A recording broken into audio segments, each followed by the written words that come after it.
77 years ago this month, 750,000 Palestinians were terrorized, raped, and brutalized out of their homes and farms and villages in the Galilee, from Tiberias, Bet Shean, Safed, and the great Palestinian ports of Jaffa and Acre.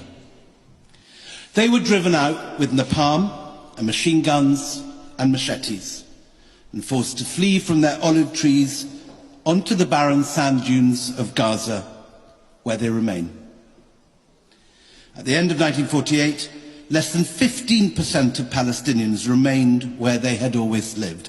85% had been ethnically cleansed, despite the promises of Lord Balfour that, quote, "nothing shall be done which may prejudice the civil and religious rights of existing non-Jewish communities in Palestine."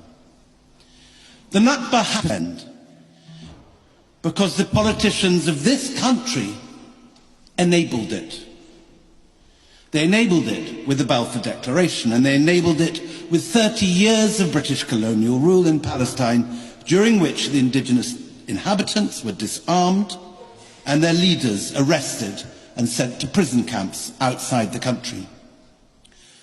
This country has a historic responsibility, more than virtually any other, to see the establishment of a Palestinian state and to provide some protection for the Palestinian people who have suffered what they did because our grandparents' generations regarded the Palestinians as somehow expendable and unimportant.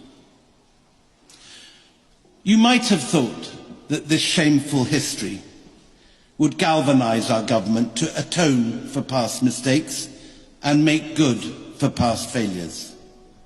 Far from it.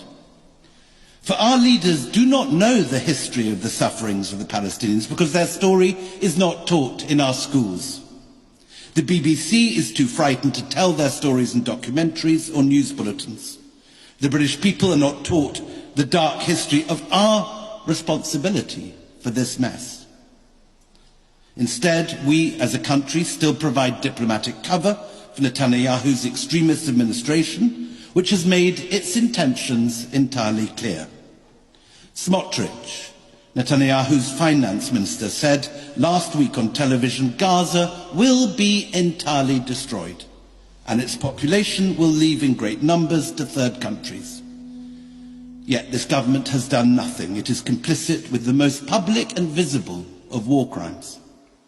Our taxpayers' money is still being used to send the RAF to assist the genocide in Gaza with British gathered intelligence, to enable the murderers to kill yet more women and children with aircraft parts made in this country and freely exported to the IDF.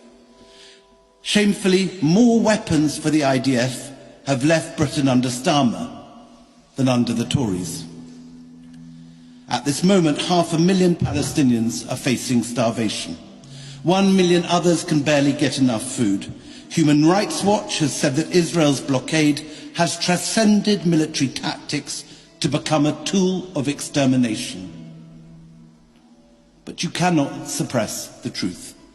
Everyone here in this church tonight knows about this slaughter. More than 60,000 innocents have been killed, and maybe as many as 100,000. This is one of the great moral catastrophes of our time, arguably the biggest moral failure of the West since the Second World War.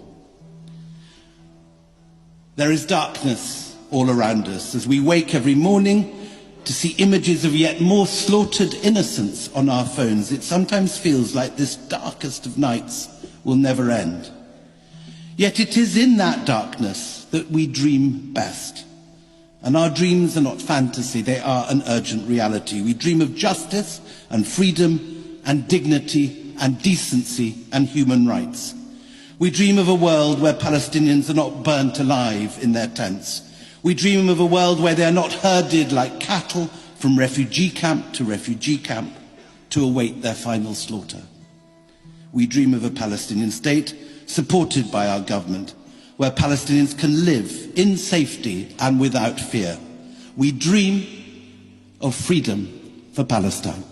Thank you.